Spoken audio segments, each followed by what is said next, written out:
single dad's daughter was surrounded by gang members until he revealed his black belt and stunned everyone. Daniel stared at his half-eaten toast, the morning newspaper spread before him on the kitchen table. The headlines blurred as his mind wandered to the empty chair across from him. The scrape of Emily's shoes on the linoleum floor pulled his attention back to reality. His 17-year-old daughter rushed past, her dark hair swinging behind her as she grabbed her backpack from the counter. The familiar knot formed in his stomach, the one that appeared every morning when they played out this same routine. "Emily," he called out softly, "I made extra toast if you want some breakfast." She didn't even pause. Her fingers wrapped around the doorknob, and Daniel watched helplessly as she yanked the door open.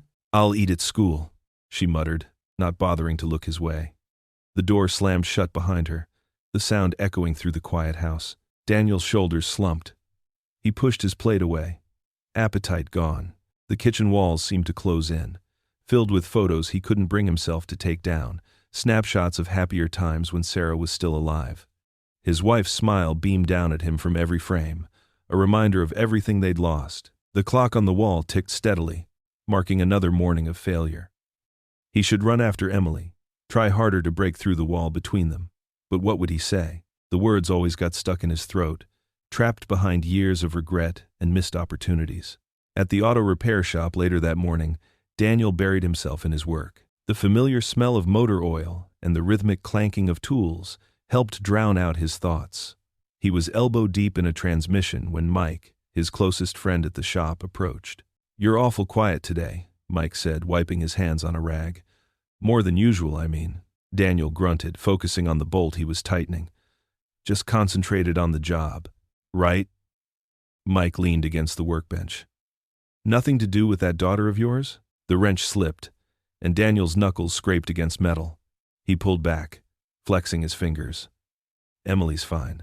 "That's not what I heard from Betty at the diner," Mike pressed. "Says she sees that girl walking to school every morning, looking like she's carrying the weight of the world. Just like her old man." Daniel straightened up, his back protesting after being bent over the engine for so long. "What do you want me to say, Mike?" "Look, man," Mike's voice softened. "We all know how hard it's been since Sarah passed. But that girl, she needs her father. You can't keep going like this, both of you pretending the other doesn't exist."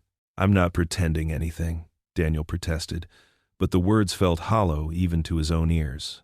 From across the garage, Tom, the shop owner, called out, "He's right, Cole. You need to reach out before it's too late. Kids grow up fast. One day you'll turn around and she'll be gone." Daniel's jaw tightened. He grabbed another wrench, trying to lose himself in the familiar movements of his work, but his colleague's words echoed in his head, mixing with Sarah's voice from years ago. "Promise me you'll take care of our girl." The day dragged on, each hour marked by the steady stream of vehicles and the occasional concerned glance from his co-workers.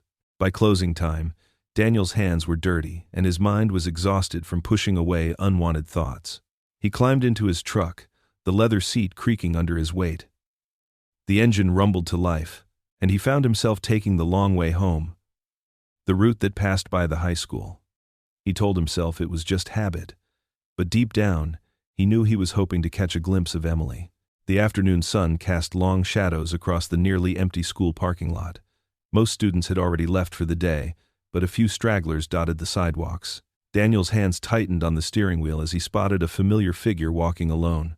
Emily had her headphones in, her head slightly bobbing to whatever music was playing. Her backpack hung heavy on one shoulder, and she walked with that teenager slouch that always made him want to remind her about proper posture. But it was the group of older teens across the street that made his chest tighten. 3 boys, probably seniors or even older, stood partially hidden behind a parked car. Their eyes followed Emily's every move, and the way they nudged each other and smirked made Daniel's skin crawl. He'd seen that look before back in his Marine days, predators sizing up prey. His truck slowed to a crawl as he watched them. Emily remained oblivious, lost in her music and her own world. The boys began to move, careful to stay on their side of the street but clearly tracking her movement. One of them pulled out his phone, typing something with a grin that made Daniel's blood run cold. The steering wheel creaked under his grip as memories flooded back, not just of combat but of the dojo where he'd once taught. Of the control and discipline he'd worked so hard to master, then buried deep after returning from war. The skills he'd hidden away, afraid of what they might unleash.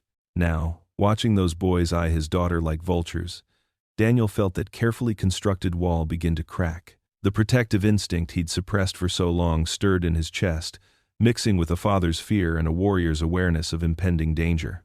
Emily walked on, her footsteps light and untroubled, while across the street, the shadows lengthened and the threat grew more tangible with each passing moment. Emily's sneakers scuffed against the cracked pavement as she walked home from school, her attention fixed on her phone screen. The afternoon sun cast long shadows between the buildings, and a cool breeze rustled through the leaves of the scraggly trees lining the street. She turned down Mason Alley, her usual shortcut that shaved 10 minutes off her walk home. The sound of laughter echoed off the brick walls. Emily looked up to find 3 teenage boys blocking her path, with an older guy, probably 19 or 20, standing slightly ahead of them. Her stomach dropped as she recognized them from yesterday. They were spread across the narrow alley like a wall of leather jackets and torn jeans. "Hey there, princess," the oldest one called out, his voice dripping with fake sweetness. "That's a nice phone you got." Emily's heart hammered in her chest. She spun around, ready to bolt, only to find 2 more boys had quietly appeared behind her. The alley suddenly felt much narrower, the walls closing in. "I don't want any trouble," she said, trying to keep her voice steady. Her fingers tightened around her phone. The leader took a step closer, his boots scraping against the ground. "No trouble at all. Just hand over the phone, and we'll let you go." "Leave me alone!" Emily backed away until her shoulder blades hit the cold brick wall.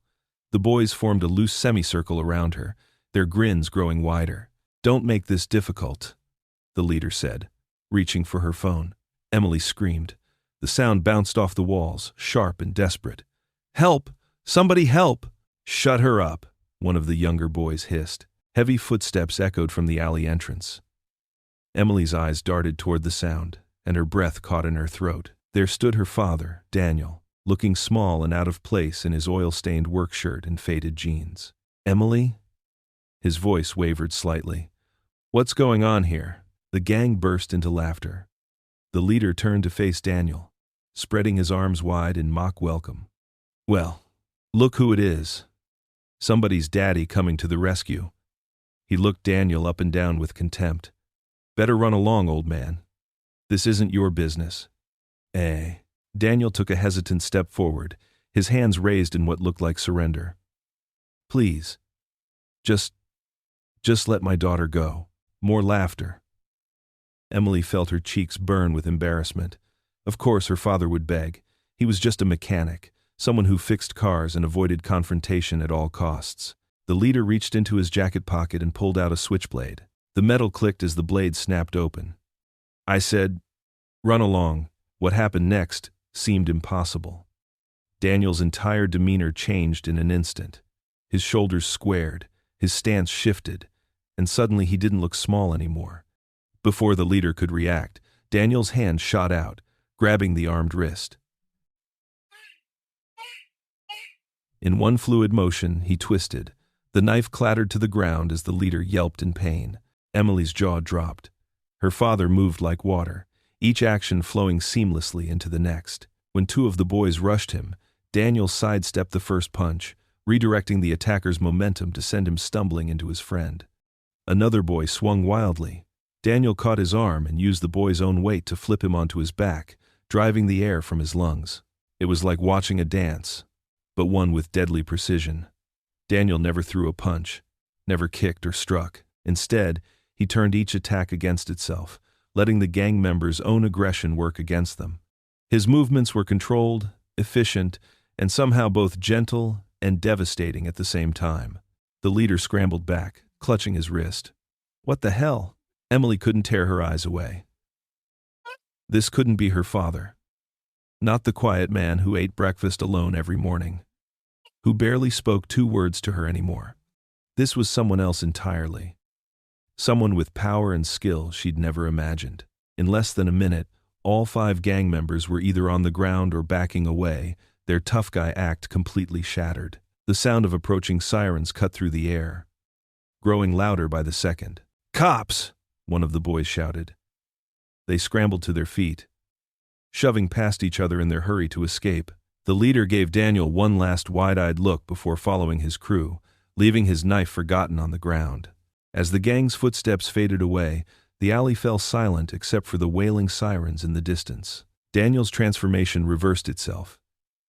His shoulders relaxed, his stance softened, and he was once again just her dad, looking almost embarrassed as he helped Emily to her feet. She stared at him, her mind struggling to process what she'd just witnessed. Her voice came out somewhere between accusation and awe. "Since when do you fight like that?" The front door clicked shut behind them as they entered their small suburban home.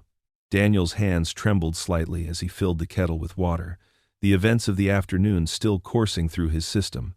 The familiar motions of making tea helped steady his nerves, measuring loose leaves, setting out 2 mugs, though he wasn't sure Emily would accept one. The sound of Emily's bedroom door slamming echoed through the house, making the kitchen windows rattle. Daniel winced.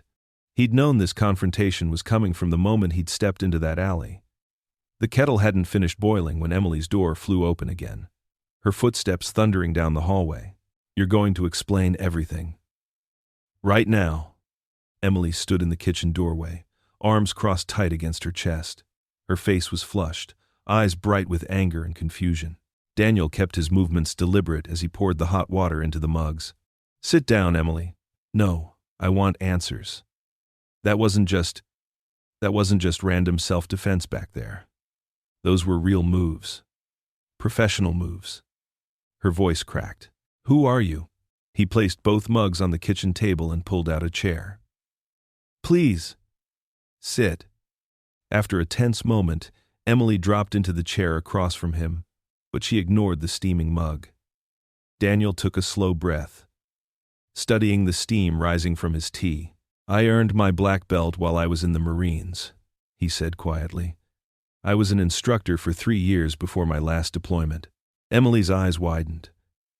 "But you never said anything." "Not once. I haven't practiced seriously since before you were born." He wrapped his hands around the warm mug. "After the war, I needed to step away from it." "Step away? You ran away from it." Emily's palm slapped the table. "All these years, I thought you were just this quiet mechanic who couldn't protect anyone. Who wouldn't protect anyone." Daniel's jaw tightened. "It's not that simple." "Then explain it to me, because from where I'm sitting, you've been lying to me my whole life." "I wasn't lying. I was trying to protect you." Emily let out a harsh laugh. "Protect me? By pretending to be weak? By letting me think?" She stopped, swallowing hard.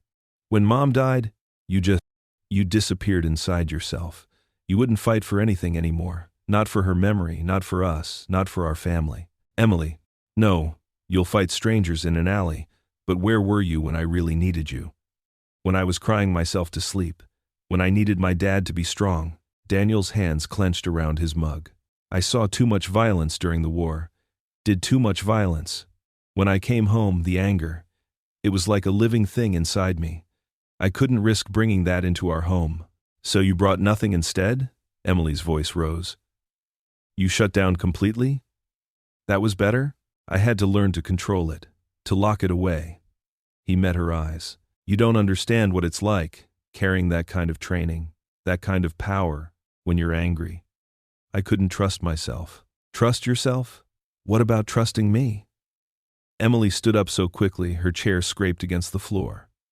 "I'm your daughter. You could have talked to me, explained it to me. Instead, you let me think you were just weak, passive, that you didn't care enough to fight for anything." "I didn't want you glorifying violence," Daniel said, his voice growing heated. "I didn't want you thinking that fighting was the answer. Don't you dare make this about protecting me." Emily shouted. "You were protecting yourself.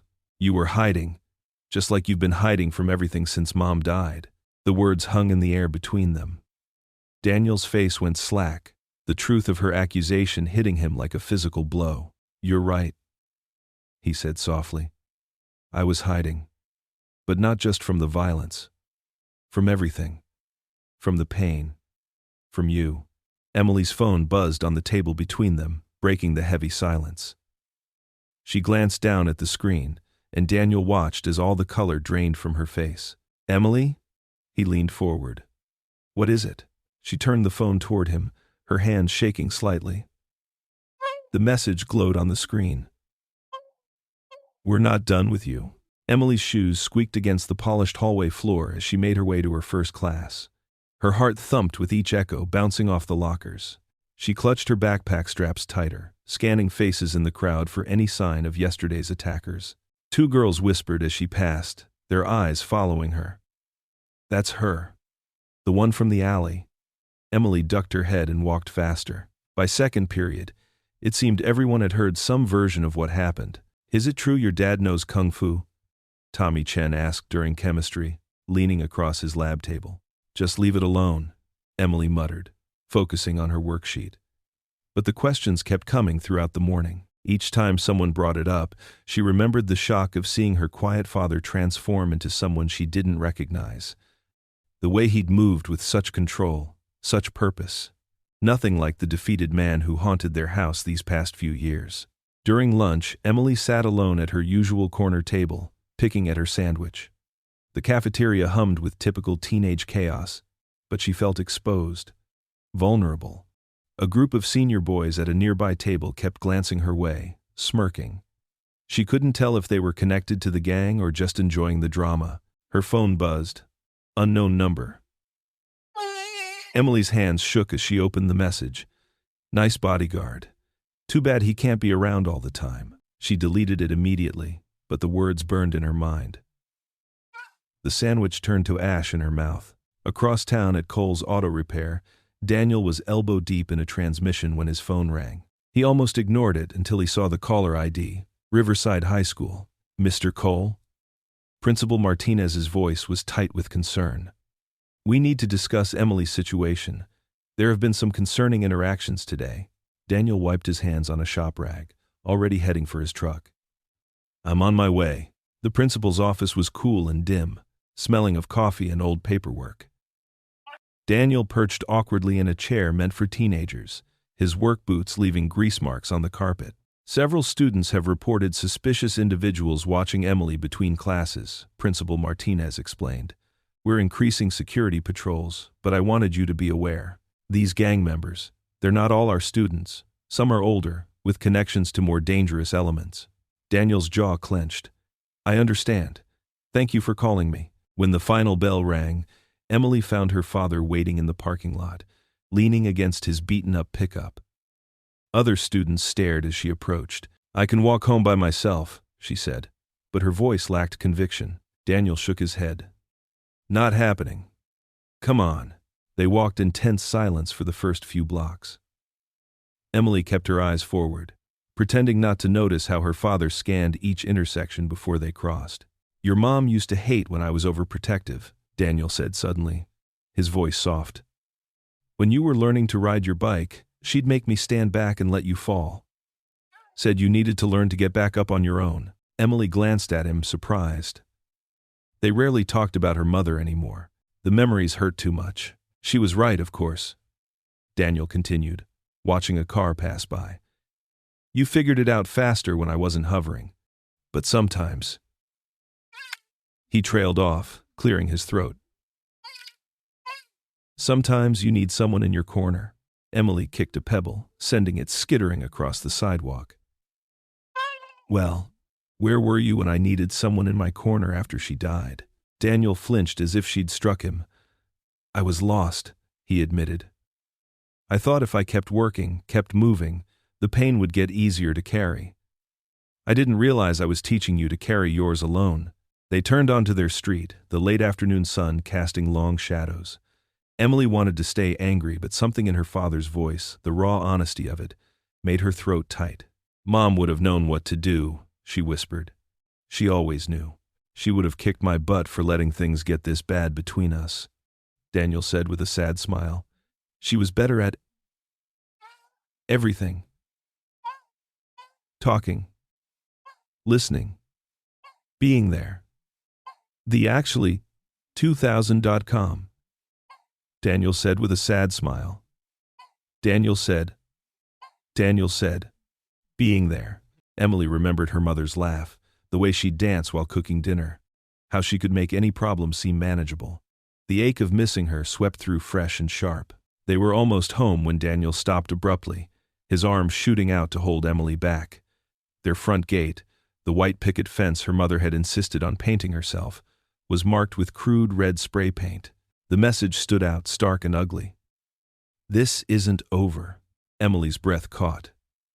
Daniel's face hardened into the same mask she'd seen in the alley, but his hand on her shoulder remained gentle. "Stay here," he said quietly, moving forward to inspect the gate more closely. The paint was still tacky, barely dry.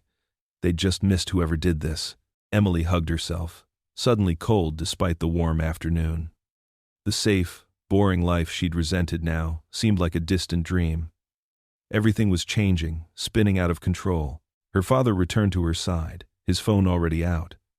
"I'm calling the police," he said. "Then we'll figure this out." Together, Emily nodded, unable to speak. For the first time in years, she didn't pull away when her father wrapped an arm around her shoulders. They stood there, watching the sun sink behind their marked gate, neither speaking but both acutely aware that whatever came next, they'd face it as a family. The morning sun filtered through the kitchen curtains, casting warm squares of light across the countertops. Daniel stood at the stove, his broad shoulders hunched in concentration as he poured batter onto the sizzling griddle. The familiar scent of pancakes, his late wife's special recipe, filled the air for the first time in 3 years. Emily descended the stairs, drawn by the unexpected aroma. She paused in the doorway, her hand gripping the frame. Her father looked different somehow. Less the stern mechanic and more like the dad she remembered from before. He wore an old world's best dad apron her mother had given him years ago. "Thought you might be hungry," Daniel said softly, not turning around. He flipped a pancake with practiced ease. Emily slid onto a kitchen stool, tucking her feet underneath her. "You're making Mom's recipe," she said, her voice barely above a whisper. Daniel nodded, placing a plate in front of her. 2 perfectly golden pancakes formed a simple smiley face, just like her mother used to do. "Found her old recipe box yesterday. Figured it was time." Emily's throat tightened as she reached for the syrup.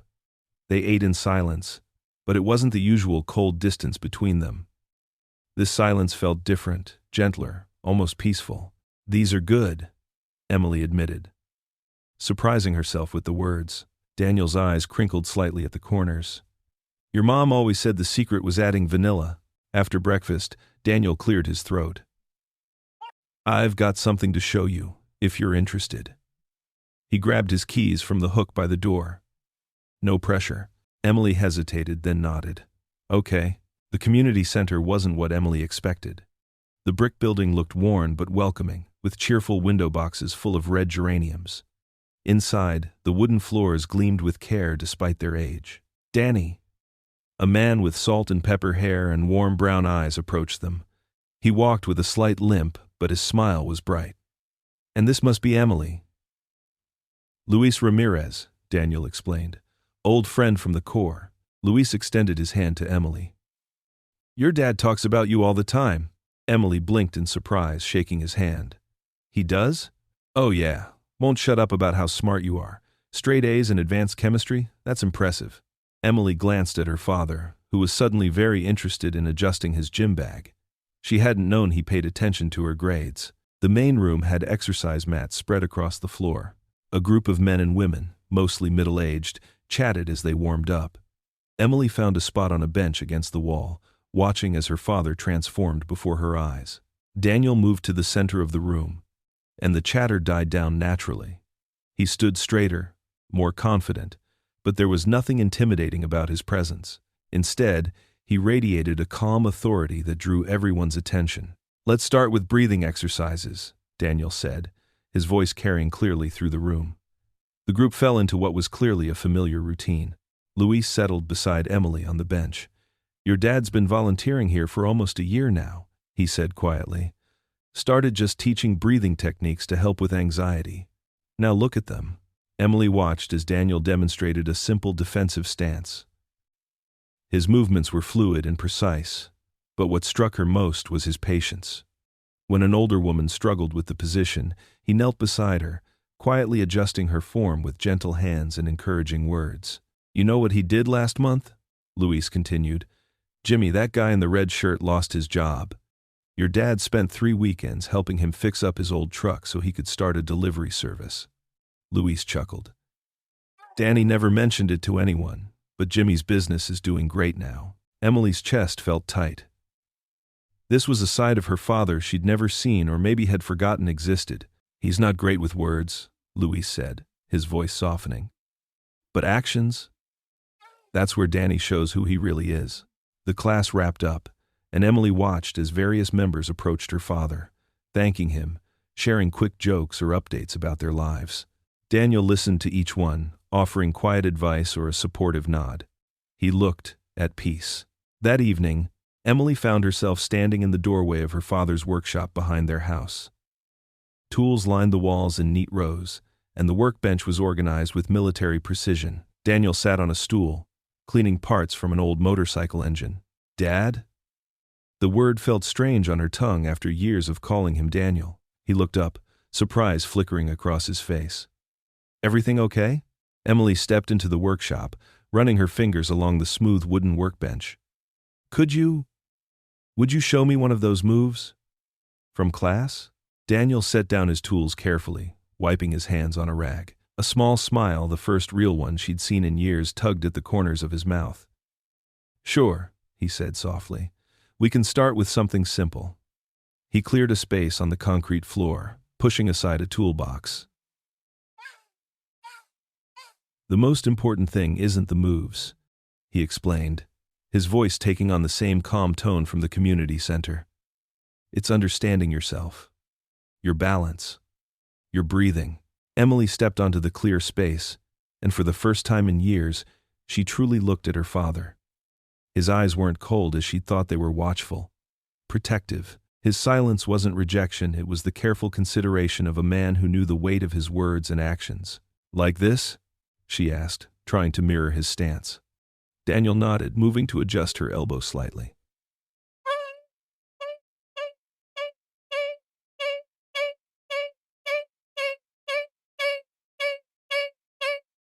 "Now, breathe in slowly."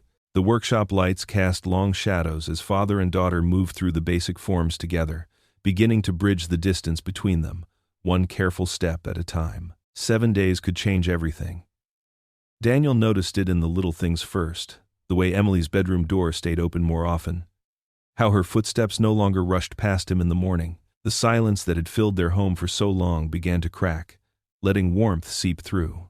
At breakfast, Emily actually laughed at his attempt to flip a pancake one-handed. The sound startled them both. It reminded Daniel of bells ringing after years of quiet, and his chest tightened with emotion. "You're supposed to use the spatula, you know," Emily said, picking up her own and demonstrating with exaggerated flair. "Like this." "Oh, now you're the cooking expert?" Daniel couldn't help smiling. These moments felt precious, like handling something fragile that might shatter if held too tightly. Their evening walks became a routine, no longer tense with unspoken words.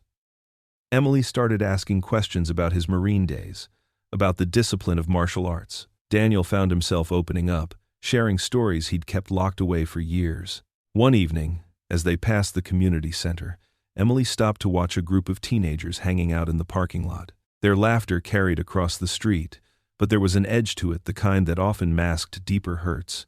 "You could help them, you know," she said quietly. "Like you helped the veterans." Daniel paused, following her gaze. "You think so?" "Yeah." Emily turned to face him, her expression earnest. "Dad, you could start a real program here. Teach them what you know." The word "dad" hung in the air between them. Daniel's breath caught in his throat. She hadn't called him that since before her mother died. Emily seemed to realize it too, but didn't take it back. "Instead," she continued, "you always say martial arts is about more than fighting. Maybe some of these kids need to learn that." Daniel felt something shift inside him, like a door creaking open. "It would take work," he said slowly. "Setting up a proper program. I could help," Emily offered. "You know, with social media stuff, getting the word out." Her eyes lit up with enthusiasm. "We could make it something real." For the first time in years, Daniel let himself dream bigger than just getting through each day. He could see it clearly, the empty space in the community center transformed into a dojo, young faces learning focus and respect instead of fear and anger. The next evening, they headed to the community center to talk to Luis about the idea. The street was unusually quiet as they approached. Something felt wrong. Emily noticed it first. "Dad," she whispered, grabbing his arm. The windows of the center gaped like broken teeth, glass glittering on the sidewalk. Crude spray paint covered the walls in angry red letters. "Stay out, or else." Then they saw Luis. He lay crumpled near the side entrance, one arm bent at an awkward angle. Blood stained his gray shirt. "Luis!" Daniel sprinted forward, kneeling beside his friend. Luis groaned, his face bruised and swollen. "I tried to stop them," Luis mumbled through split lips. "6 of them. Just kids, really. But so angry.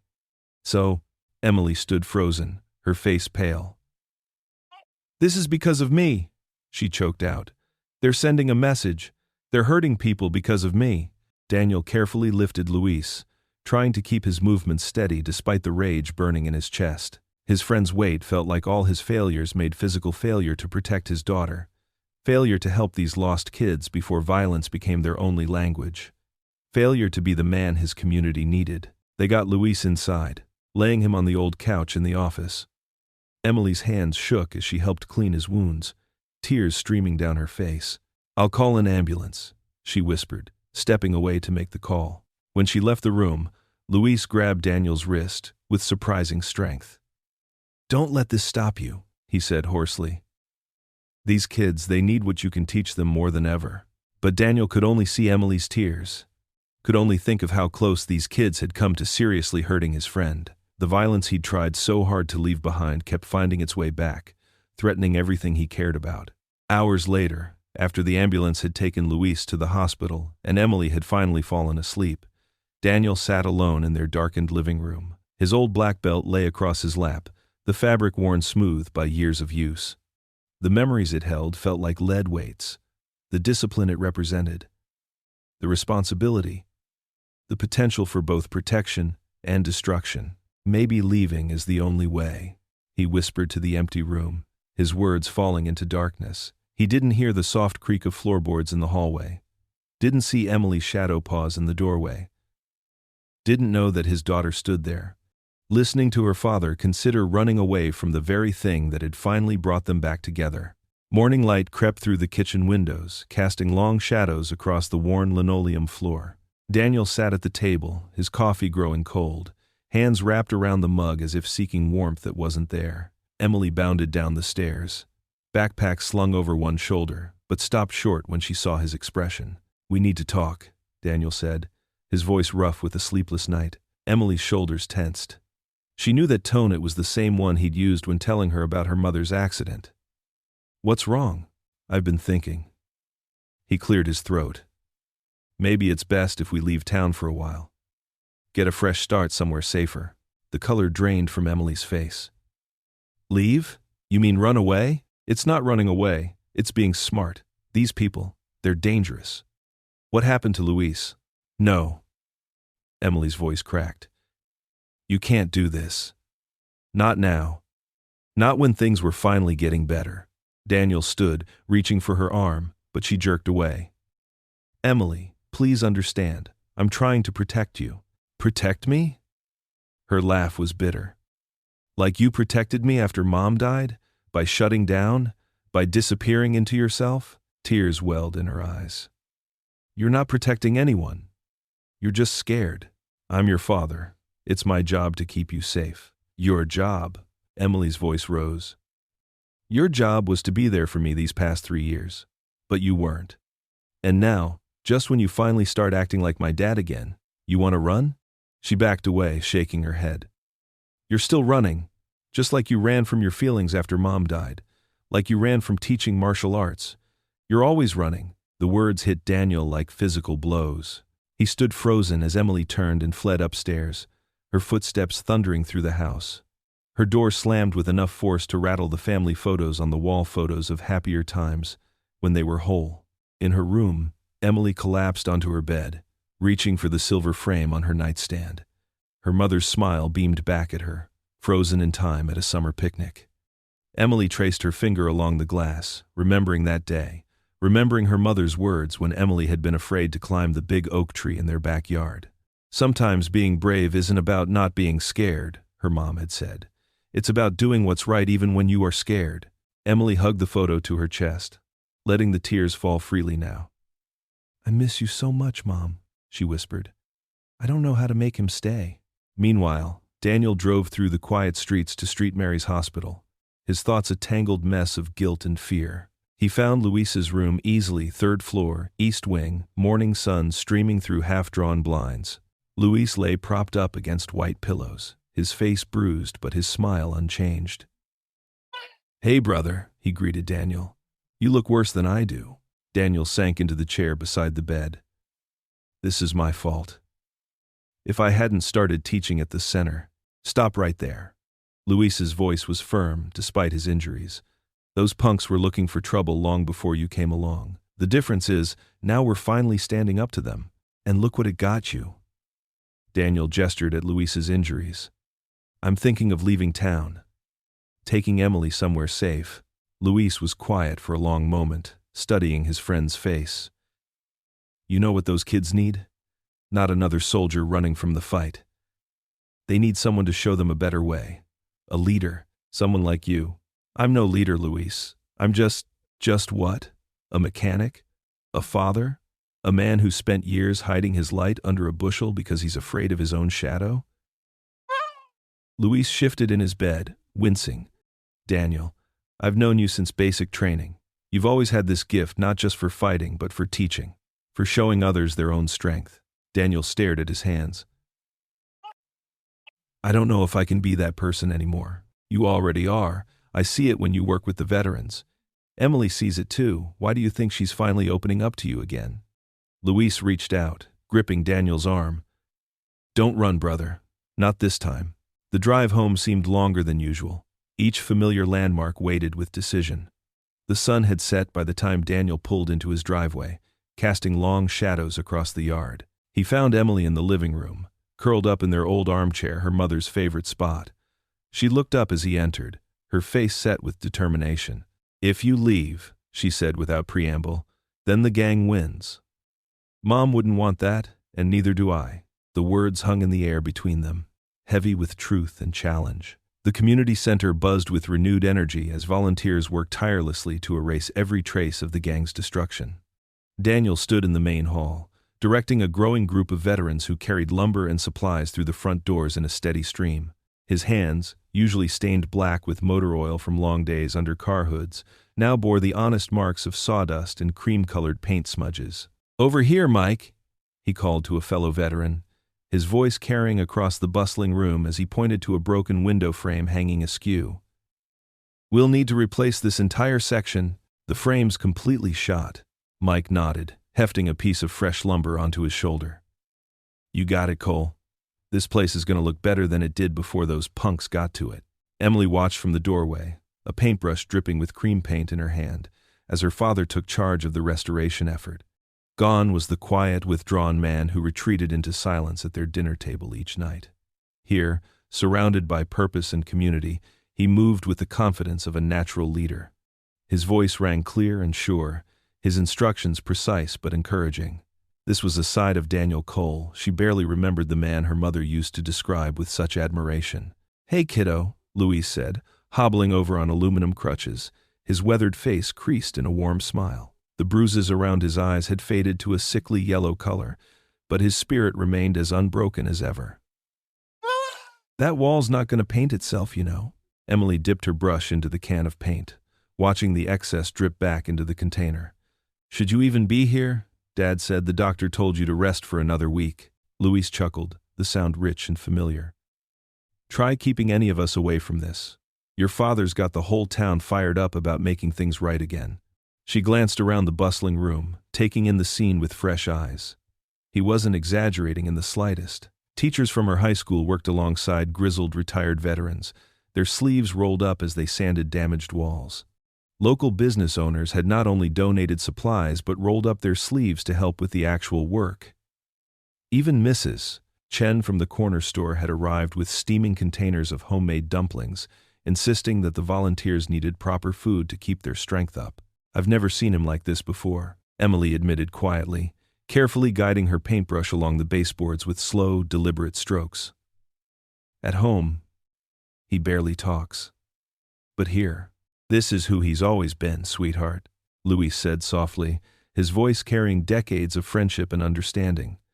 "A natural leader, someone people look up to and trust.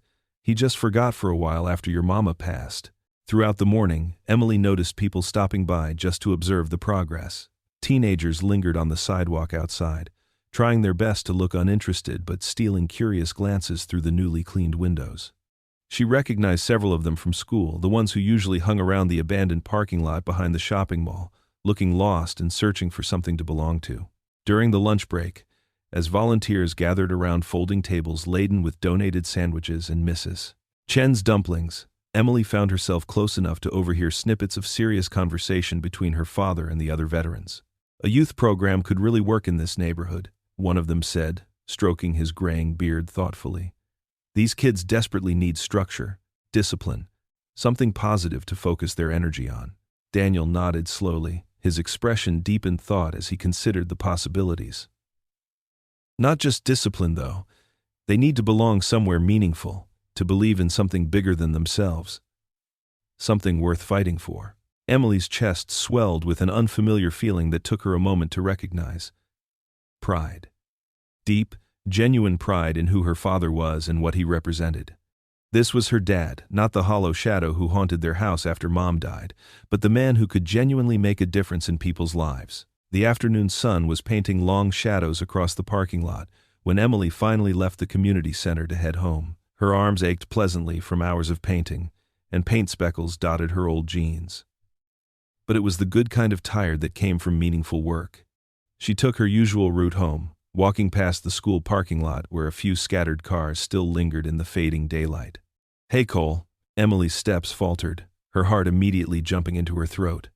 Marcus, the gang's sneering leader, emerged from behind a rusted pickup truck like a predator stepping from the shadows. Two other boys flanked him on either side, their faces hard with practiced intimidation. Her heart hammered against her ribs, but this time she forced herself to stand her ground. This wasn't a dark alley where she was trapped and alone. This was broad daylight on a public street. "Your daddy's getting real annoying," Marcus said, his voice carrying a dangerous edge as it echoed across the nearly empty parking lot. "Starting some kind of karate club? Trying to steal our guys with his do-gooder act?" Emily's fingers found her phone in her jacket pocket, gripping it like a lifeline. She remembered her father's words from their morning practice session. "Sometimes, the bravest thing you can do is walk away from a fight." "Nothing to say this time?" Marcus stepped closer, his boots crunching on loose gravel. "Tell your old man to back off and mind his own business, or what?" Emily's voice came out steadier than she felt inside. "You'll vandalize another building? Beat up more veterans who can't fight back?" Marcus's face darkened with anger, his casual mask slipping to reveal the ugly rage beneath. "Last warning, Cole. Tell him to drop this hero act and stay out of our territory." Emily pulled out her phone, making absolutely sure all three boys could see exactly what she was doing. "No more warnings. No more threats. I'm done being scared of you." She dialed 911 right there in front of them, maintaining steady eye contact with Marcus as his tough facade began to crack. His confidence wavered as she clearly and calmly stated her location to the dispatcher, describing the threats and intimidation in detail. The other gang members shifted nervously, suddenly looking more like the scared teenagers they really were. "You're dead, Cole," Marcus shouted. But his voice carried more desperation than conviction, as he was already backing toward his truck. "This isn't over." Emily's hands trembled slightly as she ended the call, but deep inside she felt stronger and more empowered than she had in years. A black and white police car arrived within minutes, its red and blue lights cutting through the twilight. She gave her detailed statement to the officers, describing everything: the community center attack, the ongoing threats, the pattern of intimidation that had been building for weeks. When she finally walked through her front door nearly an hour later, Daniel was waiting in the living room. One look at her face told him immediately that something significant had happened. "Emily?"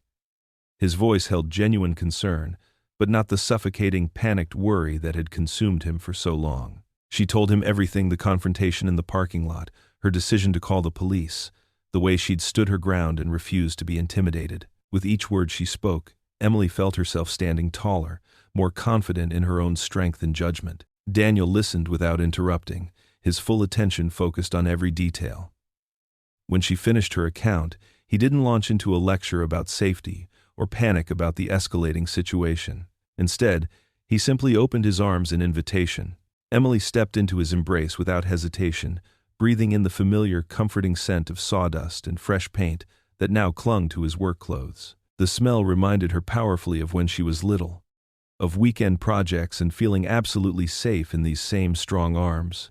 "I trust you, Dad," she whispered against the soft fabric of his flannel shirt. His arms tightened around her protectively, and in that precious moment, the last stubborn wall between them finally crumbled into dust. They weren't just surviving day by day anymore, they were actively rebuilding their relationship, their family, their future together. Daniel held his daughter close, feeling the profound weight of her trust settle on his shoulders. For the first time in years, it wasn't a crushing burden that threatened to break him, but a source of strength he'd almost forgotten he possessed. The late afternoon sun cast long shadows across the community center's parking lot as Emily helped stack the last of the painting supplies. Her arms ached from a full day of restoration work, muscles she'd forgotten she had protesting every movement. Despite the discomfort, pride warmed her chest like hot chocolate on a winter morning as she surveyed their progress. The walls gleamed with fresh coat after fresh coat of cheerful yellow paint, and new windows sparkled where broken glass had once littered the ground like scattered tears. Even the front door, now painted a welcoming blue, seemed to smile at passers-by. The transformation felt like magic. Just weeks ago, this place had been a shell of broken dreams and shattered hopes. Now, it looked ready to hold laughter again. She heard them before she saw them, the deliberate scuff of multiple shoes on cracked pavement, the low murmur of voices that carried threats like storm clouds carrying rain. Emily's heart jumped against her ribs, but her feet stayed planted. She didn't run this time. Instead, she pulled out her phone with steady fingers, pressing the emergency alert she'd set up days ago. Her thumb moved with practiced precision over the screen. The gang emerged from around the corner like predators stalking prey, 5 of them this time, more than usual. Their leader strutted at the front, chest puffed out in false confidence. They spread out in a loose semicircle, blocking the path to the community center's entrance with calculated precision. Their swagger couldn't quite hide their nervousness as they glanced at the renovated building, at the fresh paint and clean windows that seemed to mock their world of decay and destruction. Emily noticed how they kept looking over their shoulders, how their hands fidgeted at their sides. They were scared too, she realized. Scared of what this place represented, hoped they'd never been offered. "Thought you could snitch on us?" the leader called out, his voice cracking slightly on the last word. He was maybe 19, with hollow cheeks and eyes that had seen too much too young. "Time to learn what happens to people who don't mind their own business. Thanks for watching." Emily stood her ground, though her hands trembled like leaves in a strong wind. Her mother's voice echoed in her memory. "Sometimes courage isn't about not being afraid. Sometimes it's about doing what's right even when you are afraid." "This is my business," she said, her voice stronger than she felt. "This is everyone's business. This community deserves better." "Wrong answer, little girl." The leader took a deliberate step forward, his boots scraping against loose gravel. His hand moved toward his jacket, fingers dancing near whatever weapon he kept hidden. The other gang members shifted like a pack of wolves, ready to follow their alpha's lead. That would be a mistake. Daniel's voice cut through the tension like a sharp blade through silk, calm and steady, and absolutely certain. Emily hadn't even seen her father emerge from the community center. One moment the doorway had been empty, the next he filled it completely. He stood there with quiet authority, his presence commanding despite his simple work clothes stained with cheerful yellow paint and fine sawdust. His hair was mussed from hours of labor, and paint speckled his forearms, but he looked more formidable than any warrior Emily had ever imagined. 3 of his veteran friends flanked him in the doorway, Tom with his weathered face and steady eyes, Miguel, who still walked with a slight limp from his service, and Sarah, whose small frame belied her fierce determination. But they stayed back at Daniel's subtle gesture. a barely perceptible shake of his head that spoke of years of military training and unspoken communication. The gang leader laughed, but the sound rang hollow in the parking lot, bouncing off the freshly painted walls like an echo in an empty cave. "What? You gonna beat us up again, old man? In front of everyone?" His bravado felt forced, performed for an audience he desperately wanted to impress. Indeed, a crowd had begun to gather, like moths drawn to flame. Neighbors peered from windows and front porches, their faces pressed against glass and bodies leaning over railings. Several teenagers who'd shown interest in Daniel's martial arts program watched from across the street, their eyes wide with curiosity and concern. Mrs. Henderson from the corner house stood in her garden hose forgotten in her hand. The mailman had stopped his route, truck idling at the curb. The entire community seemed to hold its breath, waiting to see how this story would end. Daniel stepped forward with measured, deliberate movements, each footfall as calm and steady as his heartbeat. His shoulders were relaxed, his hands open at his sides. He said simply, his voice carrying easily across the parking lot, "I'm not going to hurt anyone. That's not what strength is about." The words hung in the air like a challenge to everything the gang believed, everything they'd been taught about power and respect and survival on the streets. The leader's face twisted with confusion and rage. This wasn't the script he'd expected. Wasn't the response his world had taught him to anticipate. Adults fought back with fists or cowered in fear. They didn't speak about strength like it was something gentle. He lunged suddenly, his movements sharp and desperate, pulling out what looked like a switchblade that caught the dying sunlight like a shard of ice. But Daniel moved like water flowing around a stone, his body fluid and graceful despite his size. Years of training had made his responses automatic, muscle memory taking over where conscious thought might hesitate. In one smooth motion that seemed to defy physics, he redirected the leader's momentum, using the young man's own force against him. The weapon went clattering away across the pavement, spinning end over end before coming to rest near a storm drain. Daniel brought the gang leader gently but firmly to his knees, applying just enough pressure to control without causing pain. The hold was perfect, inescapable but harmless, the mark of someone who understood the difference between power and violence. The other gang members started forward like a pack, responding to an attack on their leader, but Daniel's voice stopped them as effectively as a wall. "Look at your friend," he said, his tone firm but not unkind. "Really, look. I could hurt him right now, but I won't. Because that's not what he needs. It's not what any of you need." Emily watched in amazement as her father maintained his grip while slowly kneeling beside the young man, speaking to him like a teacher, addressing a struggling student rather than an enemy subdued in battle. His voice carried the same patience she remembered from her childhood, when he'd helped her with difficult homework or explained why the sky was blue. The leader struggled against Daniel's hold, his muscles straining and sweat beading on his forehead, but he couldn't break free. His face flushed with shame and anger, emotions warring behind his eyes like storm clouds colliding. "You don't know what we need," he spat, but his voice lacked its earlier venom. "I know you're searching for belonging," Daniel said softly, but his voice carried to everyone watching, reaching the neighbors in their windows and the teenagers across the street. "For respect, for purpose, for someone to believe you matter." His eyes never left the young man's face. "I understand that hunger. I felt it once, when I was young and angry at the world, when everything seemed stacked against me and violence felt like the only language anyone would hear." Emily saw something shift in the leader's eyes, like clouds parting to reveal sunlight confusion, replacing fury, wonder pushing through the cracks in his armor. Around them, the watching neighbors leaned forward, straining to hear every word of this unexpected sermon delivered in a parking lot cathedral. "Fighting won't save you," Daniel continued, his voice growing stronger with conviction. "Not the kind of fighting you've been doing. Real strength comes from discipline, from structure, from finding your purpose and using it to lift others up instead of tearing them down." He gestured toward the renovated center with his free hand, the building standing behind them like a testament to transformation. "That's what we're building here. And there's room for all of you. There's room for anyone willing to do the work of becoming better." The wail of approaching police sirens filled the air, growing louder as they drew closer. The gang members looked ready to bolt like startled deer, their eyes darting toward possible escape routes.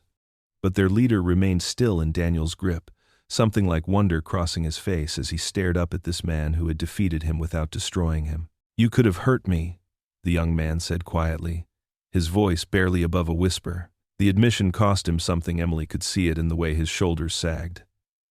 "You could have broken my arm, my ribs, made me pay. Why didn't you?"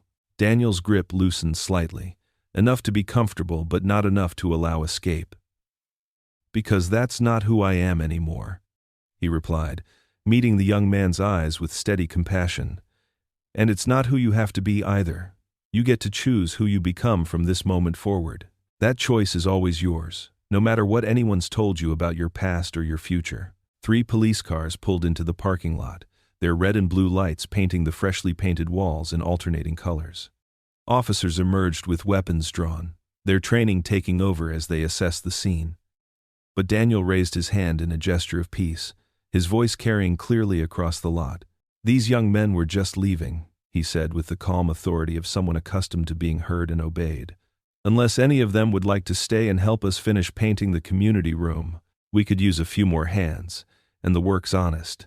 The offer hung in the air like an extended bridge, unexpected and genuine. Emily held her breath, wondering if any of them would be brave enough to cross it. The gang members exchanged uncertain glances as the police moved to secure them, their trained movements efficient but not aggressive. Their leader looked up at Daniel one last time before allowing his hands to be placed behind his back, before feeling the cold metal of handcuffs close around his wrists.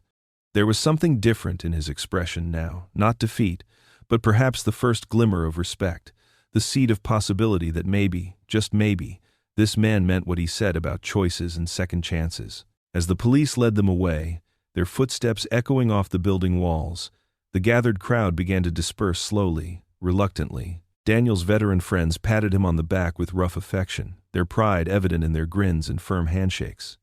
The teenagers who'd been watching from across the street approached cautiously, like deer emerging from forest cover, asking quiet questions about class schedules and whether it was true that anyone could join, even kids who'd never done martial arts before. Emily couldn't wait any longer.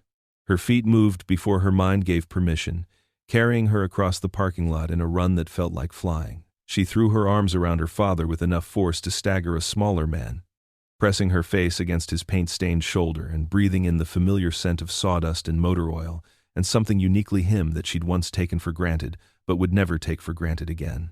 Tears spilled down her cheeks, hot and cleansing and full of relief she hadn't known she'd been holding. "I forgive you," she whispered, her voice thick with emotion and muffled against his shirt. "For everything, for pulling away, for staying silent, for making me feel alone. I forgive you and I love you, Dad. I love you so much it hurts." Daniel's arms closed around her like a shelter from every storm, and Emily knew, with the certainty of sunrise, that they were finally, truly home. Sunlight streamed through the newly installed windows of the community center, casting warm rectangles across the freshly polished floor. The once vandalized walls now displayed inspirational quotes and martial arts principles in bold letters. A banner hung proudly above the entrance: Cole's Community Martial Arts Program, building strength through respect. Daniel stood at the center of the training mat, his black belt tied firmly around his white gi. His weathered hand smoothed the fabric, a gesture Emily had seen him do countless times now, like a ritual that brought him peace. 20 young faces looked up at him with a mixture of excitement and nervousness. Some were former troublemakers, others just kids looking for direction. All of them waited for his first words as their teacher. Emily watched from the registration table, her heart swelling with pride. She remembered how just weeks ago, this room had been in shambles, covered in spray paint and broken glass. Now it hummed with possibility. "Welcome," Daniel's voice carried across the room, gentle but firm. "Before we begin, I want you to understand something. This isn't about fighting. It's about finding your center." He moved with quiet grace as he demonstrated a simple stance. "It's about respect for yourself and others. And a small boy in the front row, Tommy," Emily remembered from the sign-up sheet, raised his hand. "But what if someone tries to hurt us, like those gang guys?" Daniel's eyes met Emily's for a moment, sharing an understanding look. "The strongest move you'll ever learn," he said, "is walking away. Violence is the last resort of those who've run out of better choices." He smiled. We're here to make sure you always have better choices." The lesson unfolded like a dance. Daniel moved between the students, adjusting stances with patient hands, offering quiet words of encouragement. Emily noticed how some of the tougher kids, the ones who'd come in with crossed arms and defensive scowls, gradually relaxed under her father's guidance. Parents gathered at the windows, watching in amazement as their children followed Daniel's lead through basic forms. Mrs. Rodriguez, whose son had been drifting toward trouble, wiped tears from her eyes as she watched Miguel bow respectfully to his partner. "Your father," she whispered to Emily, squeezing her hand. "He's a blessing to this community." Emily nodded, her throat tight with emotion. "He really is." During the water break, Emily helped hand out bottles to the tired but grinning students. She overheard snippets of their conversations, excitement about learning new moves, plans to practice at home, proud declarations about showing their younger siblings what they'd learned. "Hey, Master Cole," called out Jason, a teenager who'd once run with Marcus's gang. "Can we come back tomorrow too?" Daniel chuckled, the sound warming Emily's heart. 3 times a week, remember? But if you want to help clean up after class, I wouldn't say no."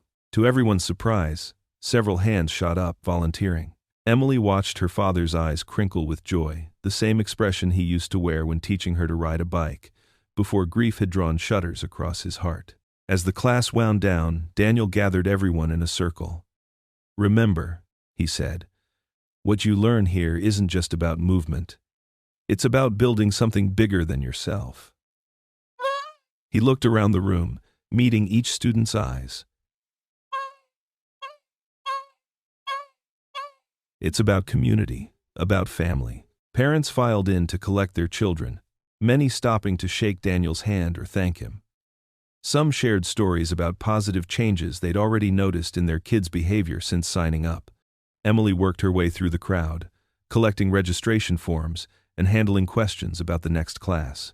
"Miss Cole," Tommy tugged at her sleeve, his eyes bright. "Is your dad really a superhero?"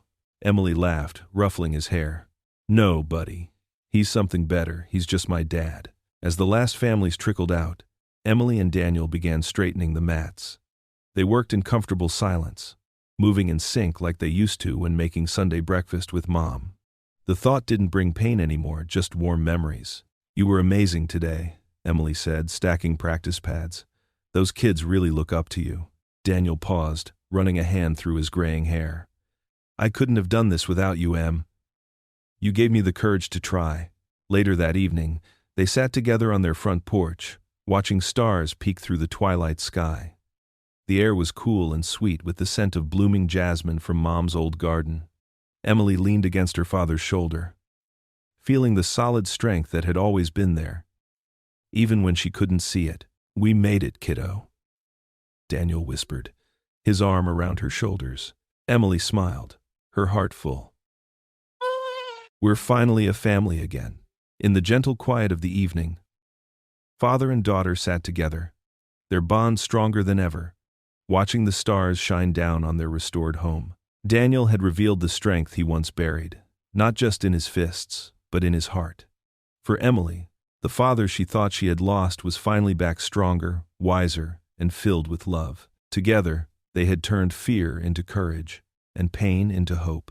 But as peace settled over their home, one question still hung in the air. Was this truly the end of the gang's shadow, or only the calm before an even greater storm? If you want to know what happens next, click the next video right here on screen. Don't forget to subscribe so you never miss these powerful, true-to-life stories of courage and redemption. And share your theories in the comments. What do you think is coming next for Daniel and Emily? To be continued. I want to thank you from the bottom of my heart for watching this story. Your presence here means more than you know. Please share in the comments where you're watching from and what this story brought up for you. Did it remind you of your own family? Of strength you didn't know you had? If you believe in stories that remind us of love, faith, and second chances, I'd be honored if you'd subscribe and join this growing family of hope seekers. Remember, you are seen, you are valued, and your story matters too. Until next time, may you carry a little more courage and a lot more love into the days ahead.